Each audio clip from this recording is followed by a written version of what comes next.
नमस्कार, मैं हूं दिव्यांजलि मित्रा। चुनाव कोई भी हो, अगर बीजेपी जीत हासिल करती है तो कांग्रेस से लेकर तमाम छोटी बड़ी विपक्षी पार्टियां सबसे पहले यही रोना रोती है कि ईवीएम की वजह से बीजेपी जीत गई। और अगर विपक्षी पार्टियां किसी विधानसभा चुनाव में या नगर निकाय चुनाव में जीत हासिल करती है तो यही ईवीएम 100% सही हो जाता है। तब कोई भी विपक्षी पार्टी नहीं कहती कि ईवीएम खराब है।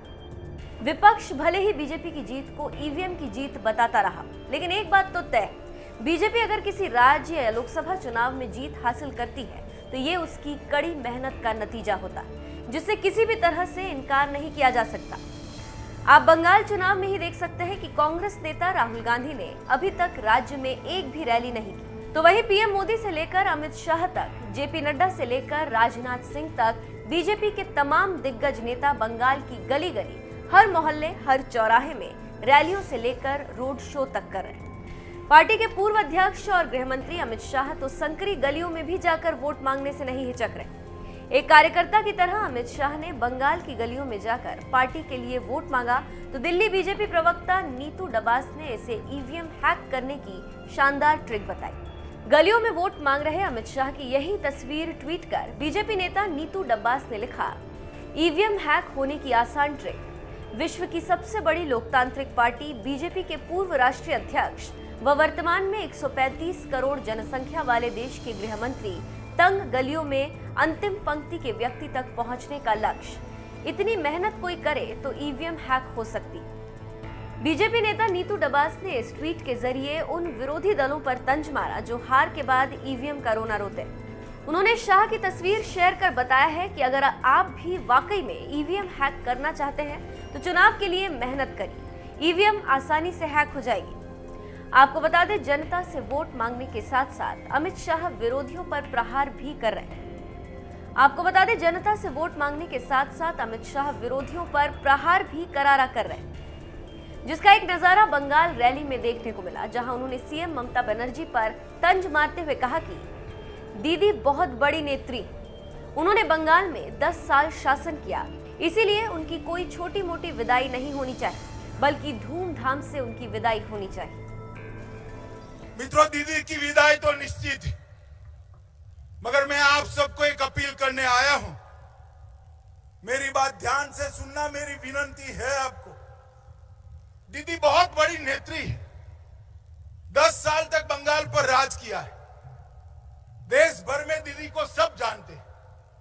अब उनकी जो विदाई है वो छोटी मोटी अच्छी लगेगी क्या? अच्छी लगेगी क्या? जरा जोर से बोलो, अच्छी लगेगी? ये माताएं बहनें बैठी अच्छी लगेगी? तो भाई दीदी की विदाई जब करते हो तो धूमधाम के साथ 200 सीटों से विदाई करने का एक बार तय करो। पीएम मोदी से लेकर अमित शाह तक बंगाल जीतने के लिए पिछले कई सालों से बंगाल में मेहनत कर रहे हैं। चुनाव कहीं भी हो, बीजेपी बाकी पार्टियों से पहले ही अपने चुनावी अभियान की शुरुआत भी कर देती है। बंगाल के बारे में भी यही कहा जा रहा है, जहां बीजेपी ने 2014 के लोकसभा चुनाव में मिली हार के बाद से ही मेहनत करनी शुरू कर दी थी, क्योंकि बीजेपी जानती थी कि ये वही बंगाल है जहां साल 2014 में प्रचंड मोदी लहर के बावजूद पार्टी को कड़ी टक्कर मिली, जहां राज्य दर राज्य भगवा लहराता जा रहा था और एक एक कर कई राज्यों में बीजेपी ने अपना झंडा गाड़ दिया था, तो वही पश्चिम बंगाल ऐसा राज्य था जहां बीजेपी की दाल नहीं गली। लेकिन इसके बावजूद बीजेपी ने हार नहीं मानी और मेहनत करती रही, जिसका असर साल 2019 के आम चुनाव में देखने को मिला, जहां बीजेपी के खाते में 18 लोकसभा सीटें आई। और अब बंगाल विधानसभा चुनाव में भी अभी तक जिस तरह से माहौल दिख रहा है वो बता रहा है कि बीजेपी के पक्ष में हवा बह रही। यहाँ तक कि खुद सीएम ममता बनर्जी को चुनाव जीतने में लगे उनके रणनीतिकार प्रशांत किशोर भी ये मान बैठे हैं कि बंगाल में मोदी लहर। तो वही टीएमसी के खिलाफ लोगों में गुस्सा, जबकि 4 चरणों के चुनाव के बाद अमित शाह भी दावा करने लगे हैं कि हमें यहाँ यूपी से भी बड़ी जीत मिलेगी। बहरहाल नेताओं का क्या है, नेता तो जीत का दावा करते रहते हैं। अब देखना यह है कि 2 मई को जब ईवीएम खुलेगी तो पीएम मोदी की बात सच होती है कि जो उन्होंने करीब हर रैलियों में कहा है, 2 मई दीदी गई, या फिर ममता बनर्जी एक बार फिर से बंगाल में कमल खिलने से रोक लेती। आपकी क्या राय है, हमें कमेंट करके जरूर बताएं। और आइए आपको सुनाते हैं अमित शाह का वो भाषण जिसमें उन्होंने सीएम ममता बनर्जी पर ताबड़तोड़ हमला बोला। और मैं आपको बताता हूं, 2 मई को भाजपा की सरकार बना दो, इंसान तो क्या सरहद की उस ओर से परिंदा भी पैर नहीं मार पाएगा, परिंदा भी पैर नहीं। ये घुसपैठियों को रोकने का काम केवल और केवल भारतीय जनता पार्टी कर सकती है। मुझे बताओ भैया, हमारे जो शरणार्थी आए, नाम शूद्र समाज, मतवा समाज, हर समाज के शरणार्थी आए हैं, हमारे अपने भाई बहन हैं, उनको नागरिकता मिलनी चाहिए या नहीं मिलनी चाहिए? मिलनी चाहिए ना? दीदी नहीं दे रही कि हम नहीं देंगे। मैंने पूछा दीदी क्यों नहीं दोगी, तो उसने कहा वो लोग नाराज हो जाएंगे, वो लोग नाराज हो जाएंगे। भाई वो लोगों की चिंता है आपको, हमारे मतवा और नाम शूद्र समाज के लोगों की चिंता नहीं है। दीदी आपको नहीं देना है तो न दो।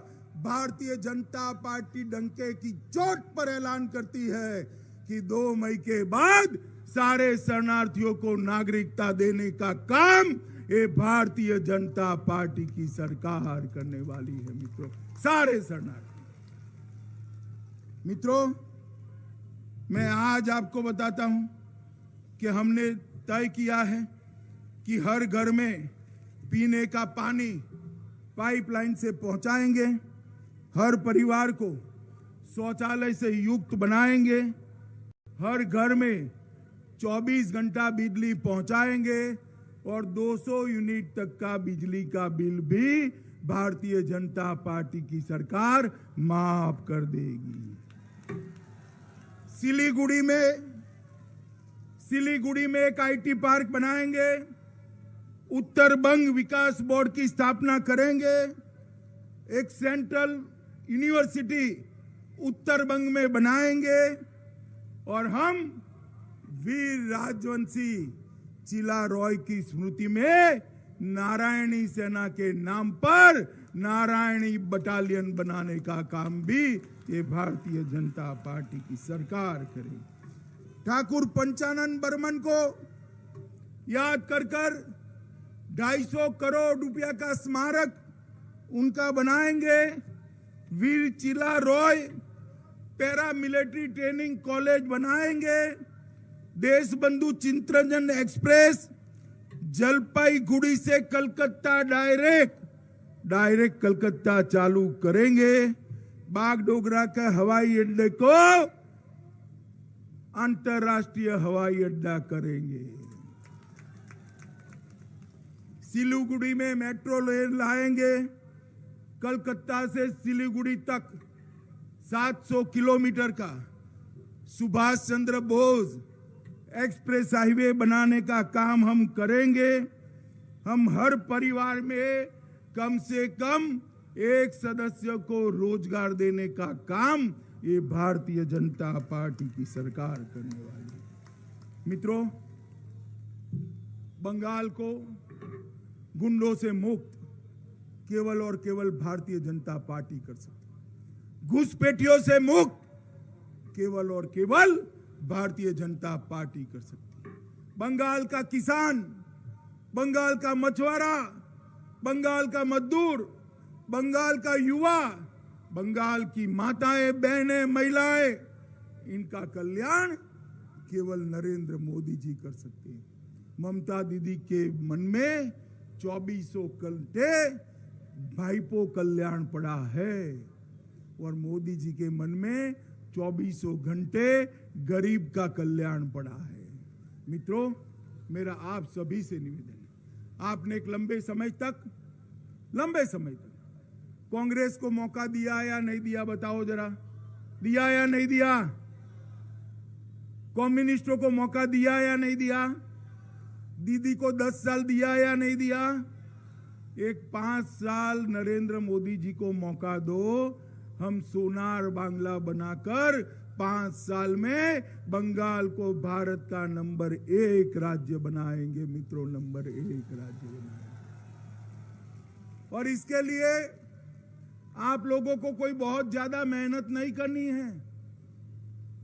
सुबह 7 बजे मतदान मथक में जाकर 22 तारीख को कमल के निशान पर बटन दबाना है। करेंगे क्या? अरे यार ये सब बोलते हो, थका हुआ मैं हूं, मेरा 5वां कार्यक्रम है, आप धीरे से क्यों बोल रहे हो? बताओ दबाओगे क्या? देखो भाई, बटन तो यहां दबाना है महाराज हाट में, मगर बटन इतने गुस्से के साथ दबाना कि बटन महाराज हाट में दबे, उत्तर बंग में दबे और करंट कलकत्ते में दीदी को लगे। दबाएंगे जोर से। हमारे सभी प्रत्याशी आगे आ जाओ भाई। हमारे सभी प्रत्याशियों को प्रचंड बहुमत से जिताएंगे, सोनार बांग्ला बनाएंगे, मोदी जी के हाथ मजबूत करेंगे, घुसपैठिया मुक्त बंगाल बनाएंगे, सभी शरणार्थियों को नागरिकता देंगे, गुंडों को बंगाल के दूर भगाएंगे, महिलाओं का सम्मान फिर से पुनर्स्थापित करेंगे। तो मेरे साथ दोनों हाथ उठाइए, उठाइए दोनों हाथ, अंत तक सभी लोग उठाए, ईश्वर भी उठाए और विजय के संकल्प की मुट्ठी बींचिए। प्रचंड आवाज से बोलिए, भारत माता की, भारत माता की, भारत माता की, भारत माता की, वंदे वंदे वंदे वंदे।